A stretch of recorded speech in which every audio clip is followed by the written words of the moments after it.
unaware her father was a secret trillionaire who bought his company. Husband and mistress call his wife uneducated at her mother's grave until he met his new boss. He didn't just insult her, he did it standing over her mother's grave. The grass was still damp when Ethan Cole folded his arms, looked down at the wife who had followed him through every struggle, and said, loud enough for the other woman and his mother to hear, "You're uneducated, Grace. Just like her. She was nothing. And so are you." Beside him, Lydia Blake, the confident, polished woman from his office, bit back a smile and added softly, "This is where uneducated women end up." Lydia added softly, raising more of themselves. Margaret Cole, his mother, didn't stop them. She just stared at the grave and said coldly, "You can't give what you never had." The cemetery fell silent. No one defended Grace. No one said, "Enough."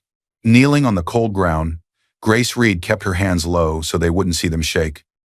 Her dress was simple, her jewelry modest, her life quiet. To them, she was just the soft-spoken wife from a small background, the woman who didn't understand business, the one they could insult because she had no education, no place, no power. What none of them knew was this: the woman they were calling uneducated was the daughter of Henry Reed, a man who had spent years hiding his true identity. On paper, he was just a retired widower.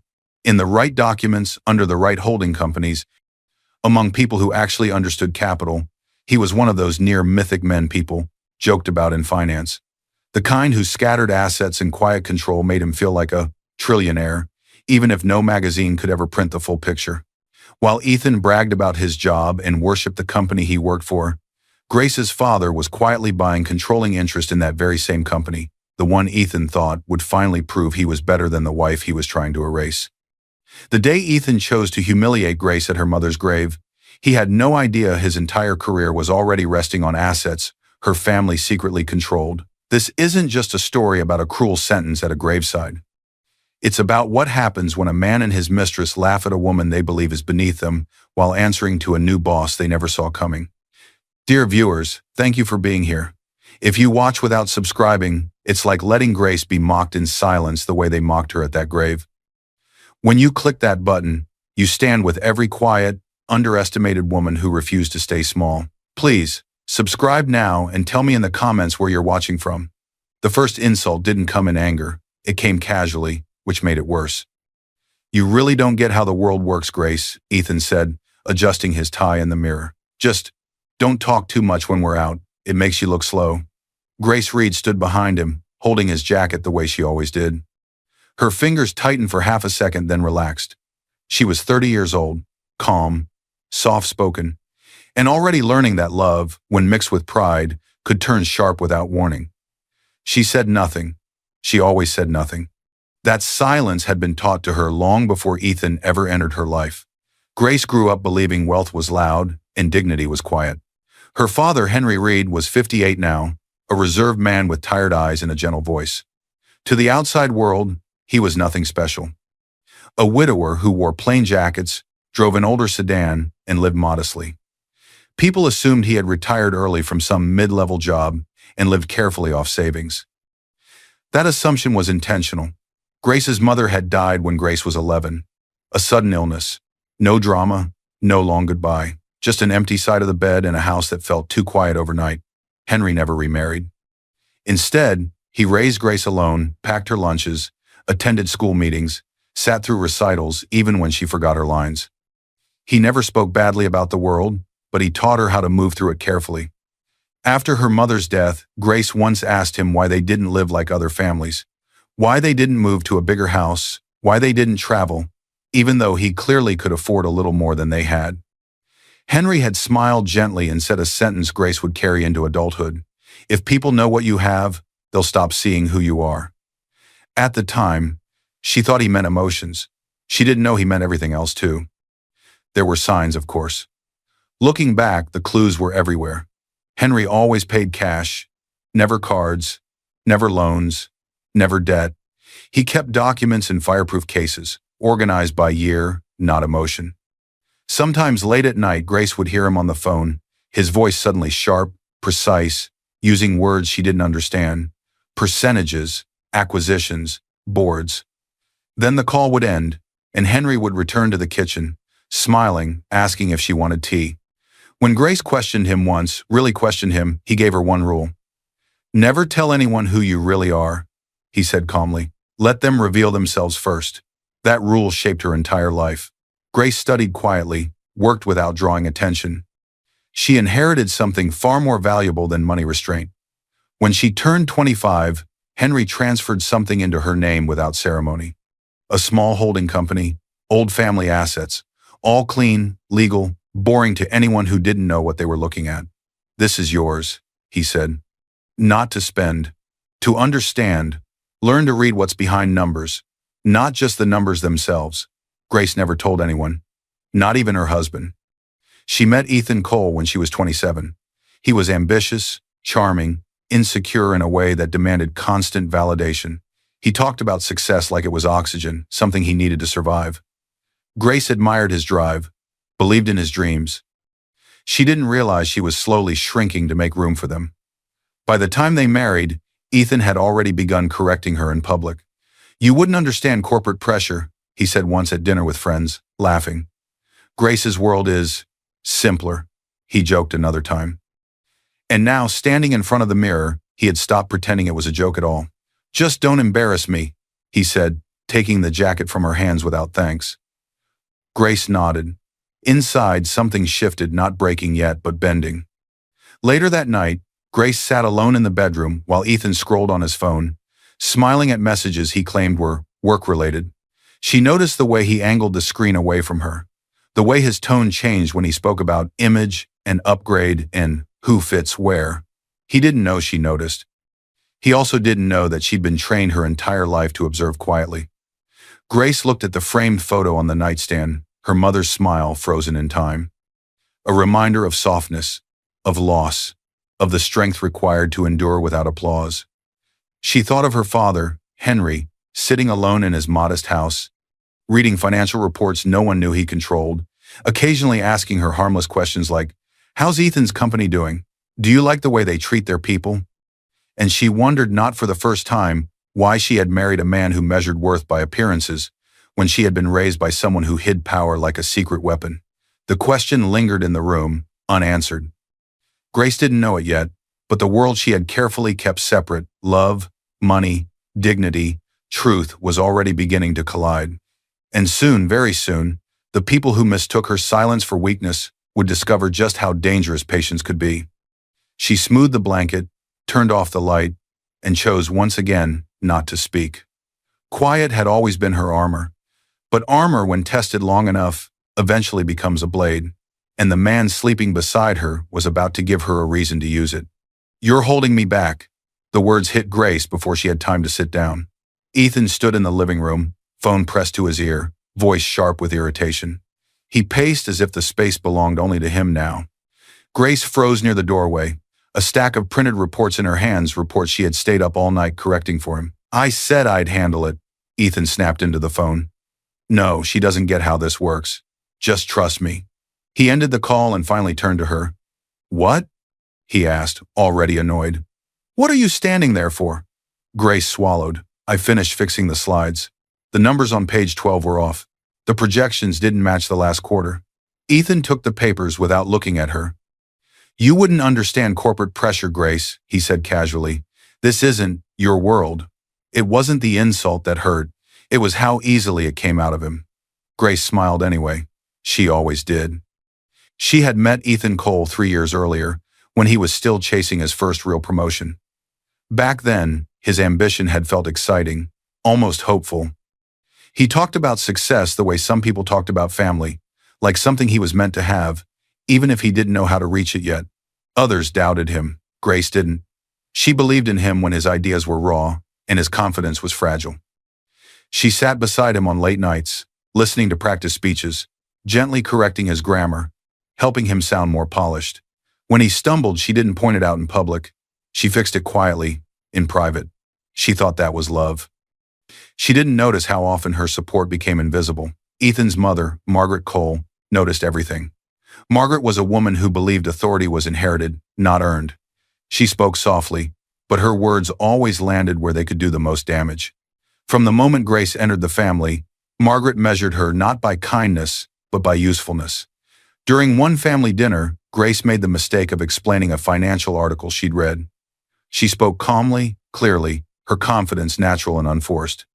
Margaret's smile tightened. She didn't interrupt Grace, she waited. Later, when Grace went to refill drinks, Margaret leaned toward her son and whispered just loud enough to be heard. "She makes you look smaller when she talks like that," Margaret said. "You're the one who's supposed to shine." "She should be softer," Ethan laughed. Uncertain at first, then louder.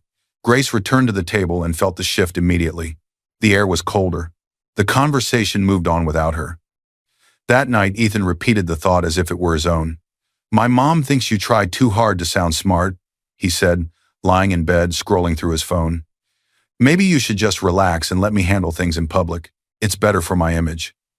Grace stared at the ceiling. She didn't argue. Her loyalty showed up in 100 small sacrifices. She delayed her own plans so Ethan could chase his. She declined invitations so he wouldn't feel distracted. She learned when to speak, and more importantly, when not to. Whenever Grace did speak confidently, Margaret reacted the same way. A brief flinch, then a controlled smile. As if she had almost revealed something dangerous. Grace noticed it, but she didn't understand it yet. What she didn't see was how those moments were being collected, examined, reframed, and quietly used against her. Ethan's promotions came faster after that. With every step upward, his patience for Grace thinned. He started using phrases she recognized, phrases that weren't originally his. "Don't overthink it. You're too emotional. Just let me handle it." Once, after Grace gently suggested a different approach to a work problem, Ethan snapped. "Stop talking like you know what pressure feels like," he said. "You stay home most of the time. You wouldn't last a week where I am." The room went silent. Grace nodded. Apologized for something she hadn't done. Inside, a quiet question formed, then disappeared. She thought of her father, then Henry's calm presence, his steady hands, the way he never raised his voice even when others tried to provoke him. She remembered his rule: let people reveal themselves. So she watched. She noticed how Ethan's tone changed around certain people. How he straightened when talking about status. How his frustration always flowed downward, never up. And she noticed something else too. Ethan no longer thanked her. The help she gave was expected now, like furniture, useful but replaceable. One evening, after another late night of revisions, Grace handed Ethan a polished report. He skimmed it quickly and smiled, not at her, but at the phone lighting up in his hand. "Good," he said. "This should impress the right people." Grace waited. "Anything else?" he asked. "No," she said softly. As she walked away, Margaret's earlier sentiment echoed in her mind, the idea that Grace had nothing of her own. Grace had everything of her own. She had just been taught never to show it, and that more than any insult would become their greatest mistake. In the next moment, Ethan's phone buzzed again. He turned away to answer it, unaware that someone new was about to step into their lives, someone who would twist his hunger for status into something far more dangerous. Grace knew something was wrong the moment she walked into the room. The laughter was louder than it needed to be. Too sharp, too rehearsed. Conversations paused for half a second when she entered, then resumed with forced brightness. Grace felt it in her chest before she understood it with her mind, the feeling of walking into a space that had already decided she did not belong. The company dinner was meant to celebrate Ethan's recent promotion and the new project his team had landed. A long table, soft lighting, colleagues dressed to impress. Spouses and partners were invited, which is why Margaret Cole felt justified in coming as well, to support her son. Grace had chosen a simple dress, neat and understated, the way she always did. She reached for the chair beside her husband, and someone else was already sitting there. The woman looked up slowly, her smile confident and unapologetic. She was in her early 30s, polished, sharp, dressed in a way that demanded attention without asking for permission. Her posture claimed space before her words ever did. "Oh," the woman said lightly, glancing at Grace as if noticing her for the first time. "I thought this seat was open. Ethan said he wasn't sure you'd make it on time." Grace paused. She looked at Ethan. He didn't move, didn't speak, didn't correct anything. That silence was louder than any insult. The woman stood just enough to extend a manicured hand toward Ethan first, then to Grace. "Lydia Blake," she said. "I work closely with the executive team. Ethan and I have been collaborating a lot lately. Her eyes flicked to Grace, assessing, weighing, then back to Ethan. Grace nodded politely. Grace, his wife. Lydia's smile didn't change, but something cool passed behind her eyes, like she had just confirmed a detail in a file. Margaret Cole, seated a few places down, observed the exchange with interest, not concern. Her lips curved slightly upward, approval disguised as calm. Please, Margaret said smoothly to Lydia. Stay where you are. Grace can sit anywhere. It wasn't an invitation, it was a dismissal. Grace took a seat across the table instead, folding her hands in her lap. She felt the subtle shift immediately, like furniture being rearranged without asking. As the dinner progressed, Lydia became the center of attention effortlessly. She laughed at the right moments, complimented the right people, touched Ethan's arm just enough to seem familiar without crossing an obvious line in public. Every movement felt practiced, like someone who understood rooms and how to dominate them. Grace noticed something else too. Before every sharp comment, every subtle jab, Lydia glanced at Ethan, always first, as if checking how far she was allowed to go. The conversation turned to career paths. I've always believed education should be strategic, Lydia said, swirling her glass. You study what advances you, not just what feels comfortable. Her eyes slid toward Grace. For success, Lydia continued with a soft laugh, you need to know the system. It's not something you just pick up reading random articles at home, right? The table went quiet. Grace felt the words land not just on her, but around her. People shifted. Someone coughed. No one spoke. Ethan smiled faintly and looked down at his drink. Margaret's head dipped in subtle approval. Grace felt her face warm, but she kept her voice steady. I think learning never stops, she said simply. It just looks different for everyone. Lydia tilted her head, amused. How sweet, she replied. That's one way to look at it. The word sweet didn't mean what it sounded like. Grace excused herself to the restroom a few minutes later. She stood at the sink, hands braced against the counter, breathing slowly. She wasn't angry yet, she was alert. She remembered her father's voice, let them reveal themselves first, and Lydia was revealing a great deal. When Grace returned, she noticed Lydia had leaned closer to Ethan. Their shoulders almost touched. Their conversation had dropped into a private register. Margaret watched them like a chessboard, her eyes bright with satisfaction. Grace sat quietly and listened to the gaps, the stretches of silence where her name never came up at all. Later, as dessert was served, Lydia stood to make a light-hearted toast. To growth, she said. To ambition, and to knowing when to step aside so others can shine. Her gaze rested on Grace for just a beat too long. Ethan raised his glass. Grace didn't. She looked at her husband instead, really looked at him. At the man who had once needed her belief to survive. Who now didn't even seem to notice she was being moved out of his life in front of him. Or worse, noticed, and allowed it. On the drive home, Ethan was unusually quiet. Grace broke the silence gently. Who is Lydia really? Ethan's jaw tightened. She's important, he said. And she has influence with people above me. You should be careful how you come across around people like her. They notice everything. People like her. Grace nodded once. She had learned long ago that questions asked too early were dismissed. Answers arrived only when patience forced them out. She looked out the window, the city lights blurring together. Something had changed tonight. She felt it deeply, the shift from discomfort to danger. Lydia wasn't just a colleague, she was a test. And Ethan had already failed it. As the car pulled into their driveway, Grace's phone buzzed softly in her bag, a notification she didn't check yet, from the banking app she kept an eye on out of habit. She stepped inside the house, her expression calm, her movements measured. Quietly, almost to herself, she thought, this isn't about ambition anymore. This is about replacement. And somewhere behind her, unseen but already moving, the next stage of cruelty was beginning to take shape. Remove that chair. The command cut through the room like a blade. Grace froze mid-step, her hand still hovering near the back of the seat she had always taken at family gatherings. Voices fell quiet, plates stopped clinking. Every eye turned toward Margaret Cole, Ethan's mother, seated at the head of the table like a judge who had already reached a verdict. We'll put Lydia there, Margaret said calmly to the house staff. She needs to sit beside my son. They have important things to discuss about his future. For a split second, no one moved. Then Lydia Blake smiled, slow, deliberate, and slid into the chair without hesitation. once it was placed closer to Ethan. She smoothed her dress, glanced up at him, and gave him a look that asked one question only. "Are you going to stop this?" Ethan didn't. He didn't even look at Grace. "Don't make a scene," he muttered, low enough to sound private, loud enough to hurt. "There are guests here."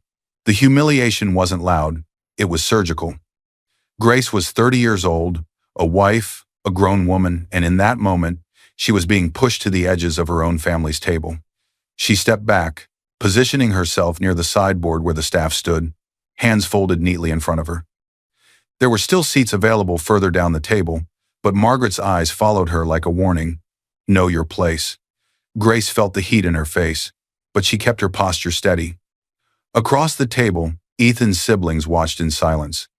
Daniel Cole, the older brother, leaned back in his chair, arms crossed, expression unreadable. Rachel Cole, the younger sister, glanced at Grace once, then quickly looked away, choosing comfort over courage.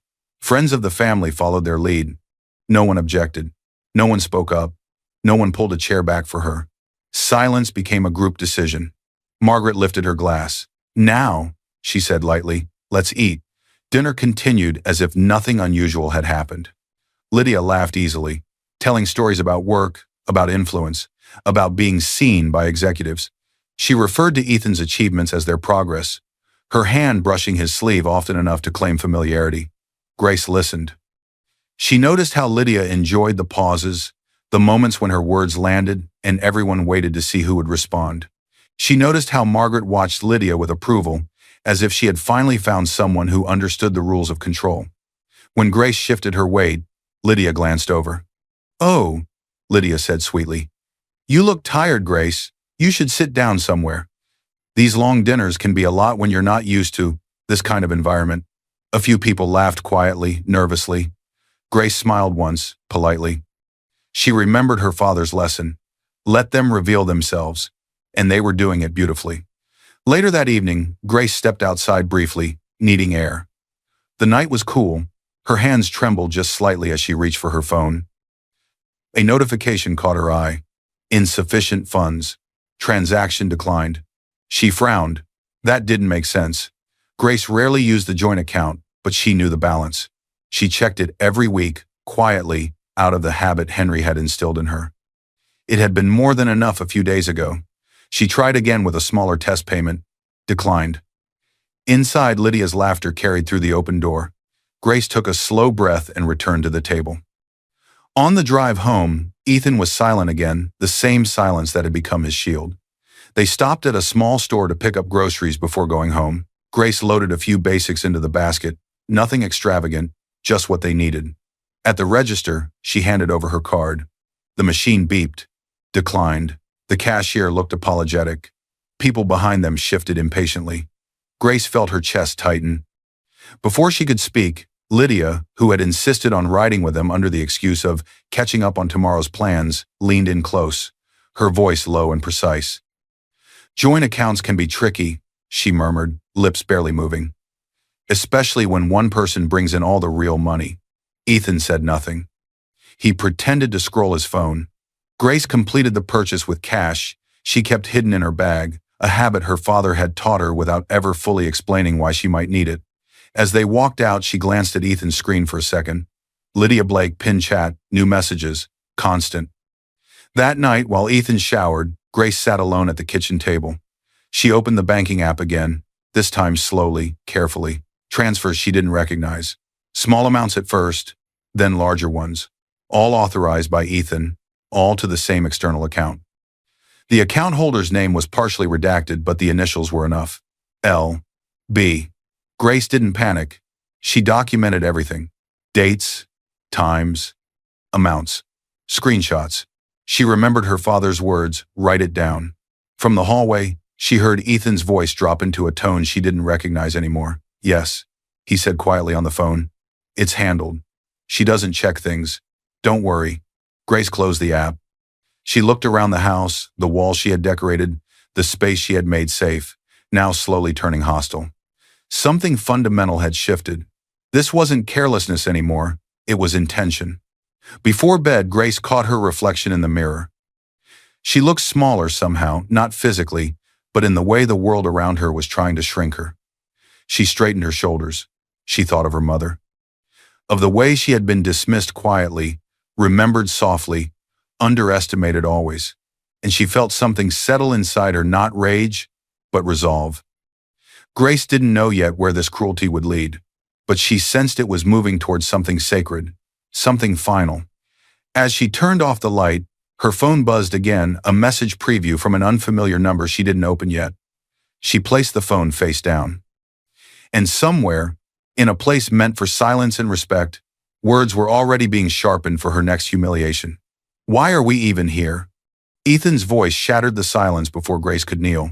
The graveyard was quiet, wide, and open, the kind of place where sound carried farther than intended. The visit had been squeezed between Ethan's important meeting and a brunch he'd promised to attend with Lydia and a few colleagues. He'd insisted they all come in one car to save time. Grace stood still for a moment, fingers tightening around the small bouquet she had bought herself. No one else had thought to bring flowers. She was 30 years old, standing at her mother's grave, with her husband, his mother, and his colleague behind her, and already she felt exposed. "This matters to me," Grace said softly. "It's the anniversary." Ethan sighed, the sound heavy with irritation. "You're being dramatic again. We don't have all day." Grace ignored him and lowered herself to her knees. The grass was damp, soaking through the fabric of her dress. She placed the flowers carefully, her movements slow, respectful. This was the one place she allowed herself to be vulnerable. Her mother's name was carved into stone, simple, clean, honest. Grace bowed her head. For a moment there was peace. Then Lydia laughed. It wasn't loud. It wasn't obviously cruel at first. It was the kind of short, surprised laugh people made when they saw something they didn't value. "So this is where you grew up visiting?" Lydia Blake said, stepping closer in her sharp heels. "It's quiet." Her eyes moved over the grave, then over Grace's bowed form. "I always say," Lydia added lightly, "when women don't get real education or guidance, they just repeat the same small life, same choices, same limits, raising more uneducated versions of themselves." The words hung in the air. Grace's shoulders stiffened, but she didn't turn around. Behind Lydia, Margaret Cole stood with her hands folded, her expression unreadable. She did not intervene. She never did. Ethan gave a short, mirthless chuckle. "She never studied anything useful," Ethan said, shaking his head. "You know that, right? Completely unprepared for the real world. Just emotional. Just there." Grace's breath caught. Ethan took a step closer to the headstone, as if he had some right to stand there. "She was nothing, Grace," he continued, his voice firmer now, almost impatient. "Your mom spent her life in this little circle, and you're repeating it. You're uneducated. This is why you'll never understand how the world works." The word uneducated landed again, heavier this time, because it came from the man who had once claimed to love her. Inside Grace's coat pocket, her phone was already recording. She had turned it on quietly in the car, out of the same habit that had made her screenshot the bank transfers. She hadn't planned his exact words, but she knew the pattern, now knew that when he was with his mother and Lydia, his cruelty got bolder. She didn't announce it. She didn't confront them. She didn't argue. She listened. She documented. She remembered her father's voice, clear as if he were standing beside her. "When they show you who they are, believe them. Then write it down." Grace slowly raised her head. She looked at the stone, at her mother's name, at the woman who had worked quietly, sacrificed endlessly, and never once demanded recognition. Margaret finally spoke. "You can't give what you never had," she said calmly. "That's just reality. Some women just don't have the capacity." Grace stood up. Her knees were shaking, but her hands were steady. Lydia stepped closer again, emboldened by Ethan's approval. "Honestly," she said, lowering her voice, "not everyone is meant to be in certain circles. You should be grateful Ethan's kept you comfortable this long." Grace met her eyes. Lydia faltered for just a second, not because Grace looked angry, but because she didn't look broken. She looked observant. Margaret cleared her throat. "Let's go. We're going to be late. There's nothing more to do here." "Nothing more." Grace glanced back at the grave. She bent down once more, brushing dirt from the stone with care. This time, she spoke not to them, but to herself. "I see you," she whispered. Then she stood, turned and walked past them without another word. Ethan scoffed. "See? Overreacting again." Grace didn't respond. She didn't need to. On the drive back, no one spoke. Lydia checked her reflection in the mirror, satisfied. Margaret stared out the window, already rewriting the story in her head. Grace was unstable, emotional, ungrateful. Ethan scrolled through his phone, checking messages about work and ignoring the way his wife sat, pressed against the car door. Grace sat silently in the back seat. Her phone buzzed once, a notification that the recording had been saved and backed up to the cloud automatically. She didn't check it yet. She knew what was on it. Insults. Admissions. Contempt spoken freely. Truth. Grace closed her eyes and took a slow breath. This wasn't the end of her patience, it was the end of her doubt. She had spent years wondering if she was too quiet, too soft, too invisible. Standing at her mother's grave, listening to the people closest to her strip her of dignity, Grace finally understood something clearly. They weren't powerful. They were careless. And careless people always left evidence behind. As the car turned onto the road, Grace felt something shift, not inside her, but around her. Like the sense that she was no longer alone in this. That somewhere, unseen, someone had already noticed what happened at the grave. And that her silence, the kind she had mastered her entire life, was about to become very, very loud. Grace stopped reacting. That was the first thing they noticed. No tears, no arguments, no questions. After the graveyard, she moved through the house like a ghost, calm, polite, distant.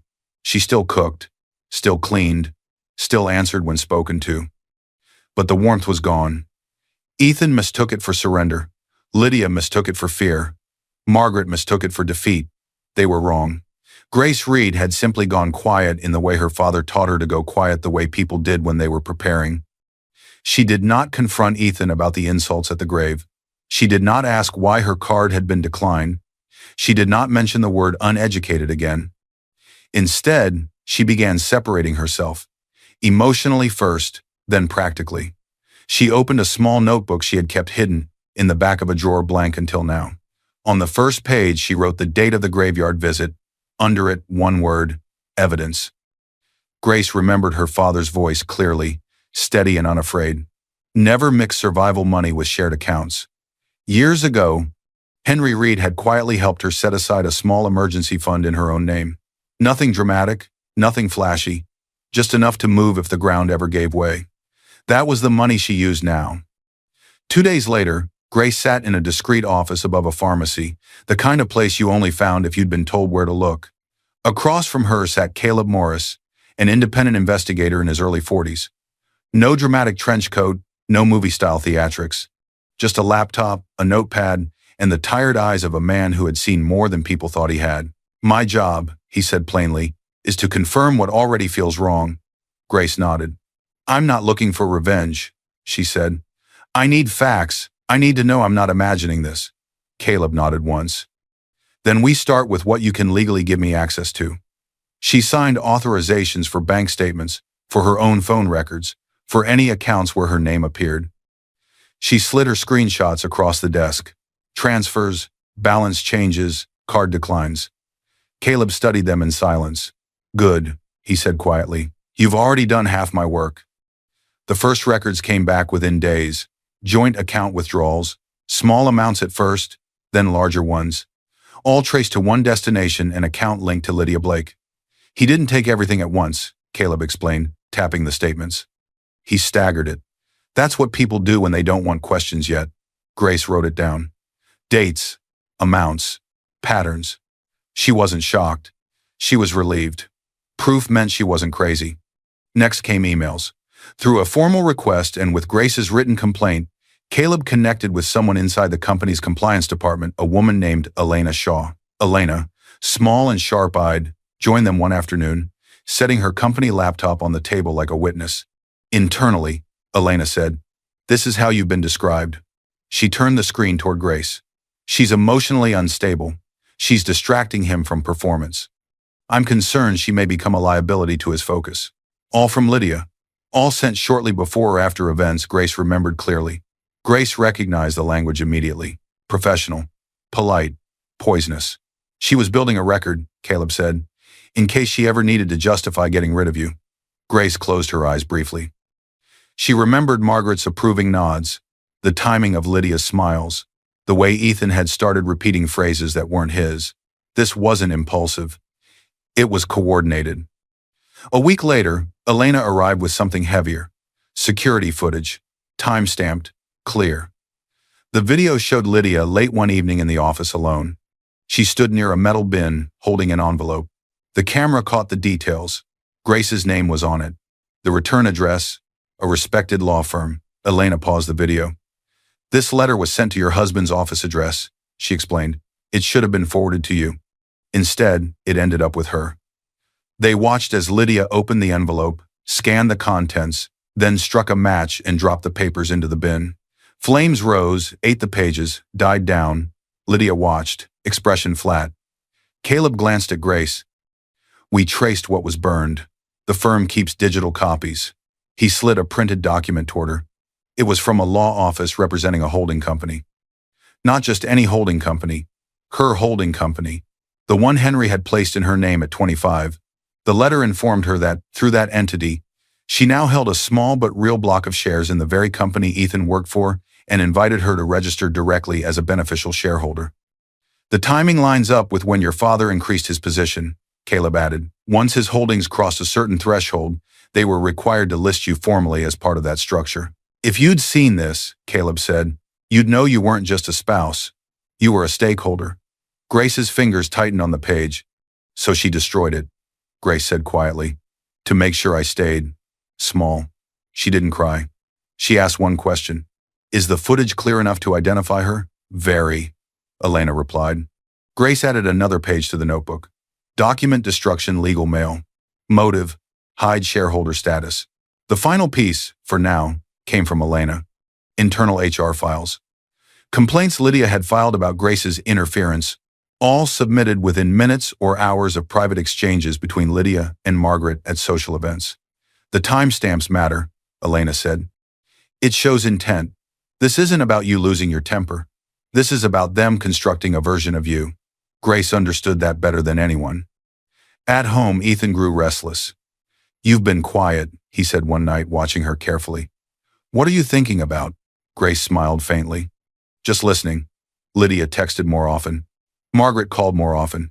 They could feel something shifting, even if they didn't know what.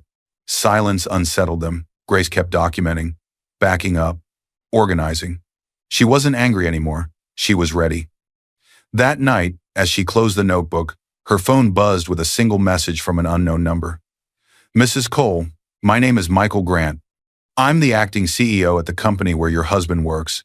I've seen some of what you've gathered. We should talk." Grace stared at the screen. She didn't reply. Not yet. Because evidence, she knew, only mattered if someone powerful was willing to act. And somewhere above her husband's pay grade, power was already moving. The decision was made long before the graveyard. Months before Grace pressed record in her coat pocket, Henry Reed was sitting alone in a quiet conference room, his hands folded neatly on the table. At 60, he carried himself with the calm of a man who had seen markets rise and fall and egos grow and collapse. On the surface, he looked ordinary. Plain suit. No watch that screamed status, no entourage. But the documents in front of him told a different story. They told the story of ownership. On paper, Henry was a retired widower. In reality, he was the controlling force behind a network of holding companies and funds that quietly moved through industries like a shadow. He had built his entire life around one principle. If they don't know what you own, they'll show you who they are. He applied that principle to his money. And without ever saying it out loud, to the people around his daughter. Henry had never interfered in Grace's marriage. She visited on weekends, called often. She talked about Ethan's ambition, his long hours, his networking. She never complained, she always defended, but Henry listened to what she didn't say. Her pauses lasted longer. Her laugh sometimes sounded forced. Her eyes drifted when he asked, "Do you feel safe? Do you feel respected?" She always answered, "I'm fine." Henry believed her. He did not believe Ethan. When he first looked into the company Ethan worked for, he hadn't planned to do anything more than understand where his son-in-law spent his time. The company was not small, mid-size, profitable, proud of its growth. Its shares were spread across funds, trusts, and individual investors who believed themselves informed. Henry understood systems like this better than anyone. Through layered holdings, legal, quiet, precise, he began acquiring shares. Not all at once, not in ways that triggered alarms, slowly, methodically. Within weeks, he held effective controlling interest. No one noticed. No one ever did, until he wanted them to. The first board meeting he attended as a majority stakeholder was uneventful on the surface. Board members arrived expecting another routine discussion, forecasts, projections, a few questions about culture they didn't intend to answer honestly. Instead, they were introduced to him. "This is Henry Reed," the acting CEO announced. "He now represents the controlling interest in our organization." Murmurs followed. Henry stood, nodded once, and sat back down. "I'm not here to interfere with your day-to-day," he said evenly. "I'm here to understand what kind of place my money is supporting." One of the board members cleared his throat. "Understand in what sense?" Henry met his gaze without blinking. "In the sense of culture," he said. "Patterns, behavior, who gets silenced, who gets protected." No one argued. They just adjusted their ties and hoped they weren't the problem. After the meeting, the acting CEO, Michael Grant, a seasoned leader, brought in specifically for transitions like this, followed Henry into a smaller office. "Most people in your position want changes on a list," Michael said carefully. "Cost cuts, new markets, that sort of thing." Henry looked out the window, hands clasped behind his back. "Change forced too early hides the truth," he said. "I don't need quick wins. I need honesty." Michael hesitated. "About what, exactly?" Henry turned. "People destroy themselves when they think no one important is watching," he replied. "I'd like to see who does what when they believe the system protects them." Michael understood then. This wasn't a hostile takeover. It was an audit of character. Over the following months, Henry watched quietly from a distance. He read reports, reviewed internal complaints, noted which executives spoke about ethics and which only spoke about image. He noticed one name appearing more than others in mid-level escalation summaries: Ethan Cole. Ambitious, rising, praised for drive, occasionally flagged for harsh interpersonal style, and another name, often next to his, Lydia Blake. Sharp, political. Frequently copied on complaints about others, never on complaints about herself. Henry didn't smile. He didn't frown. He simply documented. When Grace's name appeared for the first time in an internal incident, logged not as an employee, but as someone being described in HR language she would never see, Michael flagged it. He sent Henry a summary. Henry read it once. A spouse being framed as unstable. A pattern of financial dependence and control. A colleague destroying legal mail meant for her. Michael's message was simple. "I think this touches your personal life." Henry leaned back in his chair and exhaled slowly. He felt nothing like shock. He felt confirmation. "What do you want me to do?" Michael asked on their next call. "Follow procedure," Henry said. "But don't protect titles, protect the truth." "Even if it's your son-in-law?" Michael asked carefully. Henry's voice didn't change, especially then. When Elena forwarded the compiled evidence, bank transfers, emails, security footage, Michael read it thoroughly, then sent Grace the message. "I've seen some of what you've gathered. We should talk." He did not mention Henry. He did not mention majority ownership. Grace didn't reply immediately, but she didn't block him either. That was enough. Michael kept Henry updated not on the emotional details, but on the facts. "She's methodical," Michael said. "Careful. She's not making wild accusations. Everything she claims, she backs with something." Henry closed his eyes briefly, picturing the little girl who used to sit at his kitchen table organizing her school papers by subject. "She always was," he murmured. As the evidence solidified, Michael proposed the next step. "We can handle this quietly through HR," he said, "or we can address it formally in front of leadership. Both are risky in different ways." Henry considered that for a long moment. "This isn't just about her marriage," he said finally. "It's about the kind of people leading this company. If they treat their own spouses like this when they think no one important is watching, what do you think they'll do to people with less power?"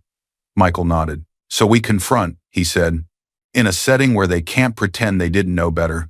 Henry agreed. He didn't want a spectacle. He wanted a record. As Henry ended the call, his phone buzzed with an unread message, a photo Grace had sent earlier, of a simple bouquet on a grave.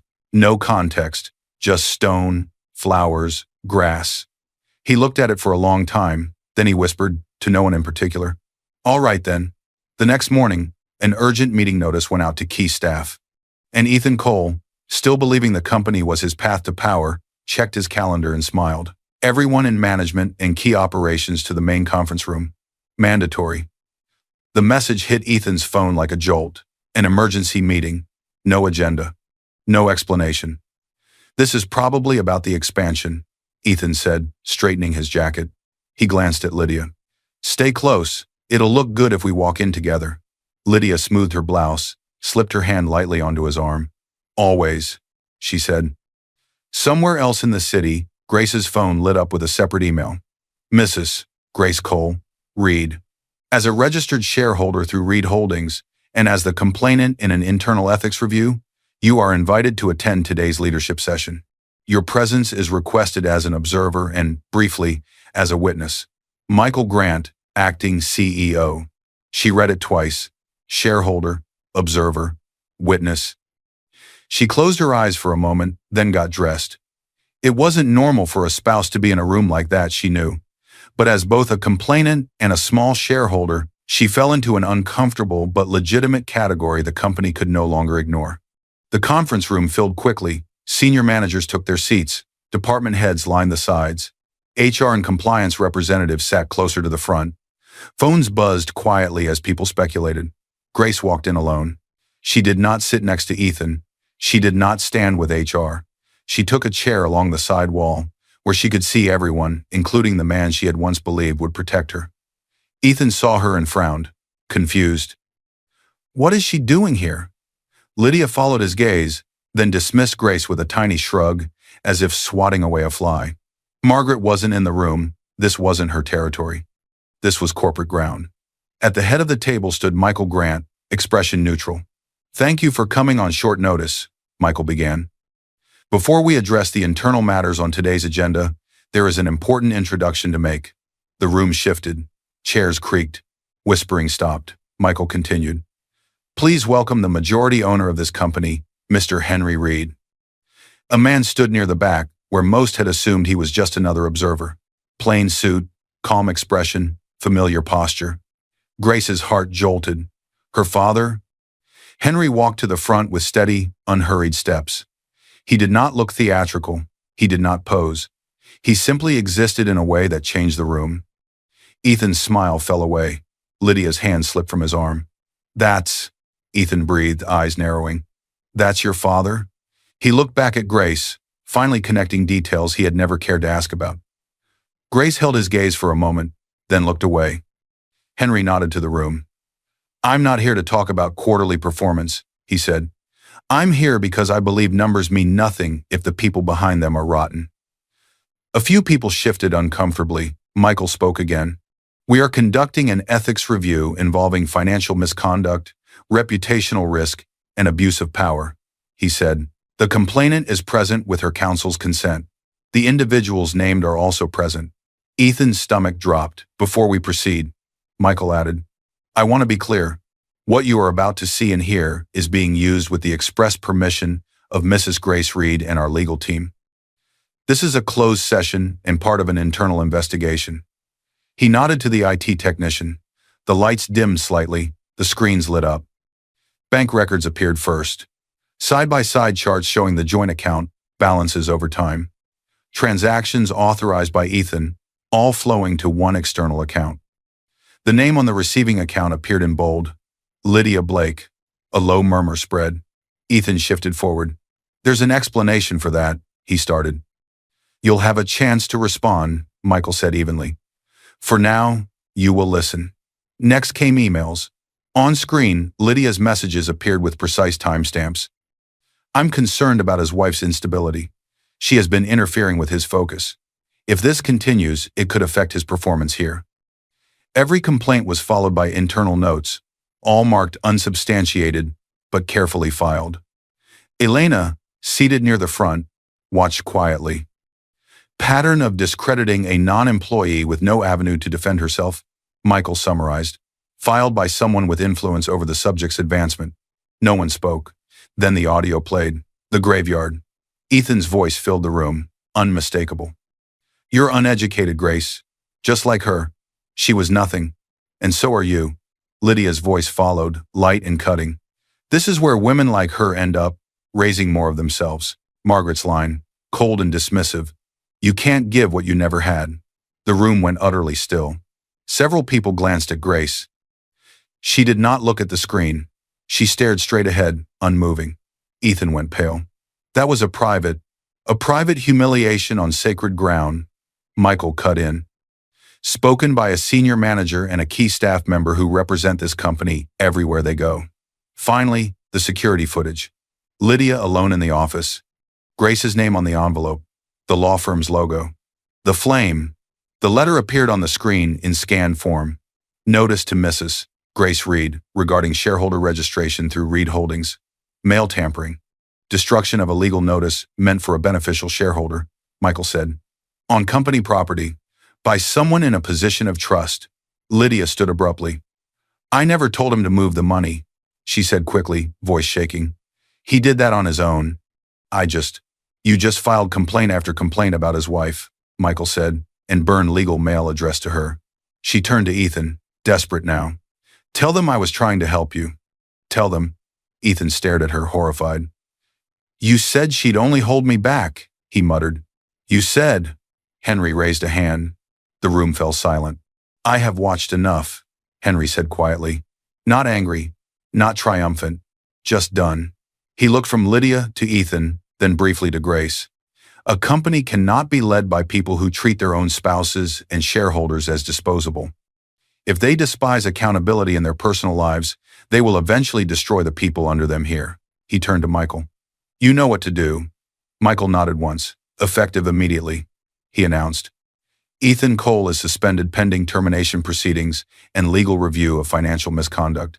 Lydia Blake is terminated for cause based on evidence presented. Both are barred from company property until further notice. No one applauded. This wasn't entertainment. It was consequence. Grace stood quietly. Michael gestured to her. Mrs. Reed, is there anything you want to say for the record? He asked. Grace walked to the front. Her voice when she spoke was steady. You called me uneducated, she said, looking at Ethan. You said I was nothing. You tried to keep me in the dark, even about what belonged to me. She let the silence breathe. I watched. She continued. I learned. And then I wrote everything down. That's all. She stepped back. No speech about revenge. No gloating. Henry's eyes softened for just a second. The meeting ended. The real dismantling had only begun. The courtroom doors closed with a sound that felt like the last page of a chapter. Not loud, not dramatic. Final. Grace stood at the front beside her lawyer. Daniel Wright, calm, focused, a man who disliked theatrics as much as she did. Her hands rested loosely at her sides. Across from her, Ethan Cole sat rigid, his suit slightly looser than before, his jaw clenched so tightly it trembled. Behind him, Margaret Cole clutched her purse strap like it could anchor her to the life she thought she controlled. Lydia was there too, on a separate bench, called as a witness but no longer aligned with anyone. The judge entered. Everyone rose. Everyone sat. Silence wrapped the room. This was not a boardroom. This was not a family dinner. This was a place for record. Daniel rose first. He did not pace. He did not raise his voice. He moved with the same deliberate calm Grace had been raised on. Your Honor, he began.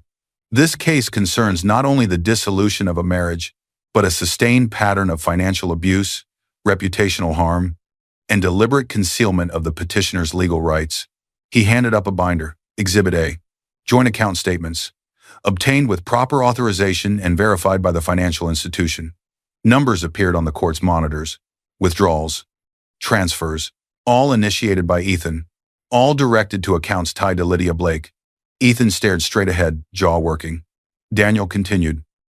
Exhibit B, internal emails from the respondent's workplace, provided lawfully through the company's compliance office, showing a coordinated attempt to portray Mrs. Reed as unstable and obstructive, despite her not being an employee and having no direct interaction with those departments. The judge leaned forward slightly. Exhibit C, audio recordings documenting verbal and emotional abuse, including at the gravesite of Mrs. Reed's late mother. Ethan flinched visibly as his own words echoed again. You're uneducated, Grace. She was nothing, and so are you. Margaret closed her eyes briefly, as if she could block out the sound. Finally, Exhibit D.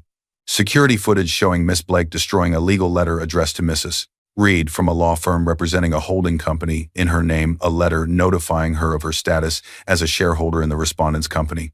The footage played, the envelope, the bin, the flame. The judge watched without interruption. Lydia was called to the stand. She walked carefully, no longer in the expensive sheath dresses she'd once worn to company dinners.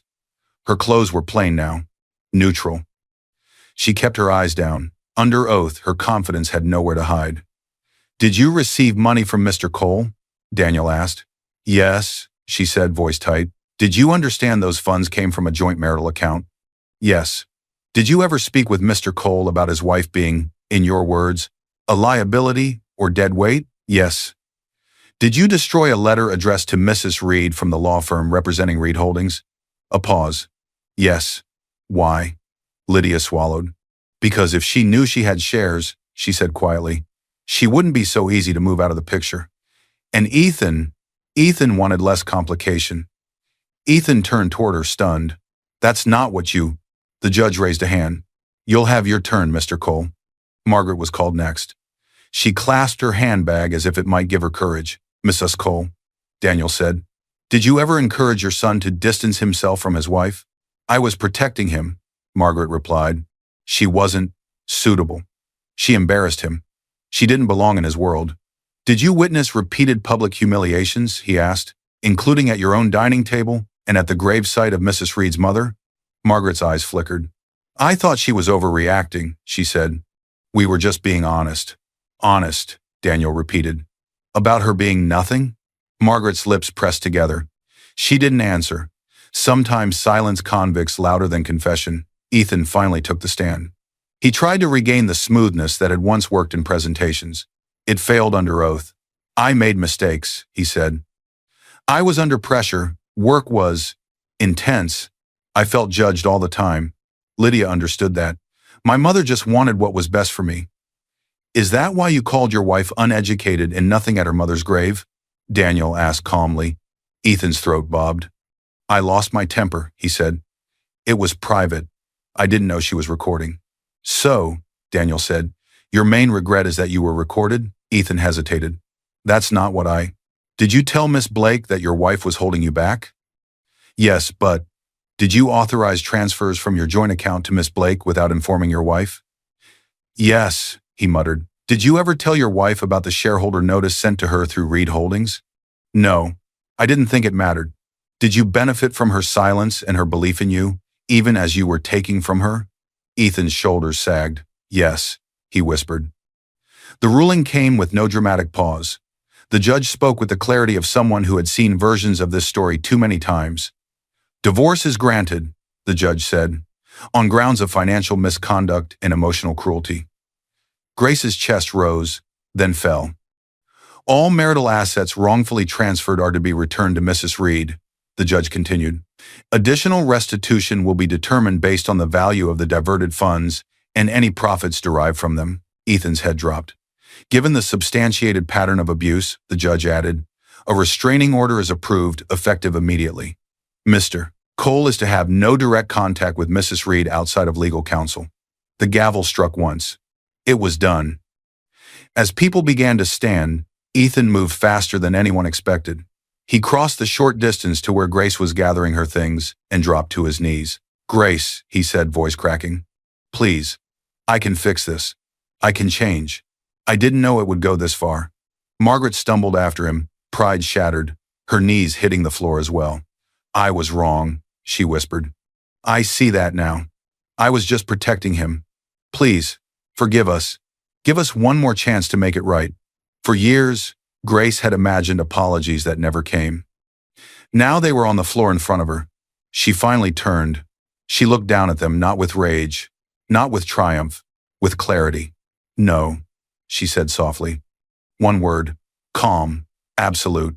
You're not on your knees because you're sorry, Grace continued. You're on your knees because you lost. She stepped around them. No speech, no lecture, No mercy she did not genuinely feel. Outside the courthouse, the consequences continued. Ethan's termination became official. No company of that size wanted the liability attached to his name now. Recruiters stopped returning his calls. Friends who once bragged about knowing him stopped replying. Lydia's reputation followed her out the door. No one wanted a documented mail destroyer and complainant manipulator near their clients. Margaret's social circle disappeared. Invitations dried up. The same people who used to praise her strength now whispered about her cruelty. Grace stepped onto the courthouse steps, sunlight warming her face. Daniel stood beside her. "You won," he said. Grace didn't answer right away. Winning didn't feel like fireworks. It felt still, clean. She thought of her mother, of the grave, of Henry, sitting quietly through meetings he could have dominated, choosing instead to let the truth speak first. Her phone buzzed. A message from Henry. "Come home. We should talk properly now." Grace smiled. Justice had been delivered. But something else was waiting, not in a courtroom, not in a boardroom, but at a kitchen table where truth had always lived. The drive to her father's house felt different this time. Grace wasn't escaping. She wasn't hiding. She was arriving. Henry Reed's home looked the same as always. Modest from the outside, quiet street, no hint of the influence he wielded. He opened the door before she could knock twice. He didn't say, "I told you so." He didn't say, "I knew it." He just pulled her into a careful embrace, like he was afraid she might break and also certain she wouldn't. When they sat at the worn kitchen table, Henry poured tea, just as he had when she was 11 and lost her mother. "You never needed my money," he said quietly. Grace looked up. "You needed the truth," he finished. The words landed softly, but they carried the weight of years. "You could have told me you owned the company," she said. "You could have warned me." Henry nodded. "I could have," he agreed. "But then you'd always wonder if you stood up for yourself, or if I did it for you. I needed you to see what they were without my shadow, and I needed the world to see what you are, without my name." Grace thought about the graveyard, the conference room, the courtroom. "I'm angry with you a little," she admitted. "You're allowed," he said. They sat in silence for a moment. Then Grace exhaled. "Thank you," she added, "for being there when I was ready." Henry smiled faintly. "I never doubted you'd get there," he said. "I only worried what it would cost." In the weeks that followed, life did not go back to normal. It moved forward. Grace moved into a new place, not huge, not flashy, but hers. The furniture was simple. The rooms were quiet. The silence felt different now. It wasn't emptiness. It was space. Messages poured in after the court records, and the internal investigation leaked into the public domain, some from women she'd never meet, some from advocacy groups, some from journalists. One day, Henry forwarded her an email from a media outlet. "They want to interview you," he said, "on record. You can say no." Grace read it carefully. "Do you think I should?" she asked. Henry shrugged gently. "I think you should do whatever lets you sleep at night." She thought about all the women whose names would never appear in a boardroom slideshow. Women who had no recordings, no investigator, no father with controlling interest hidden in plain sight. "I'll do it," she said.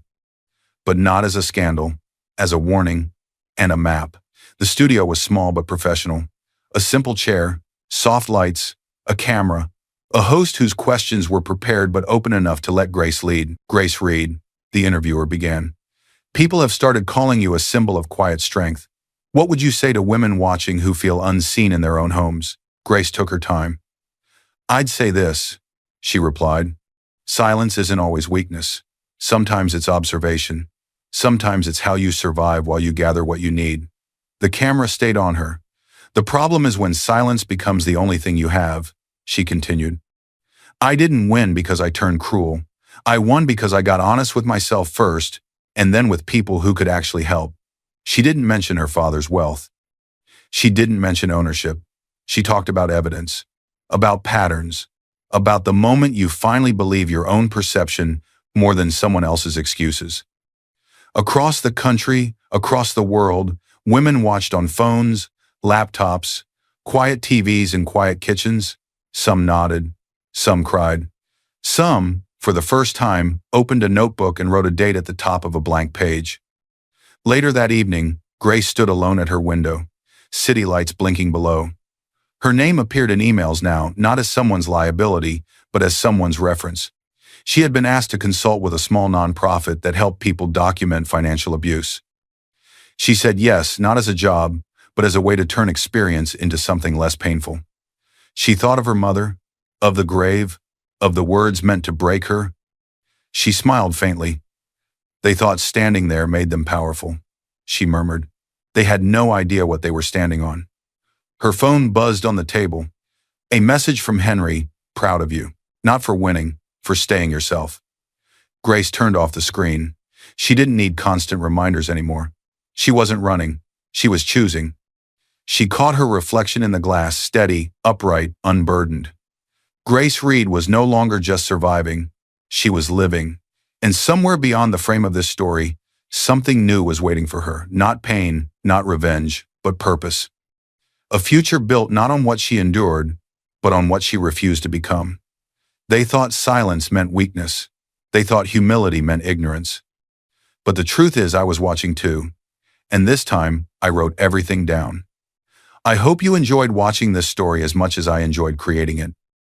If it moved you, please like, share, and comment on the lessons you learned. Tell me where you're watching from in the comments below, and I'll see you in my next video.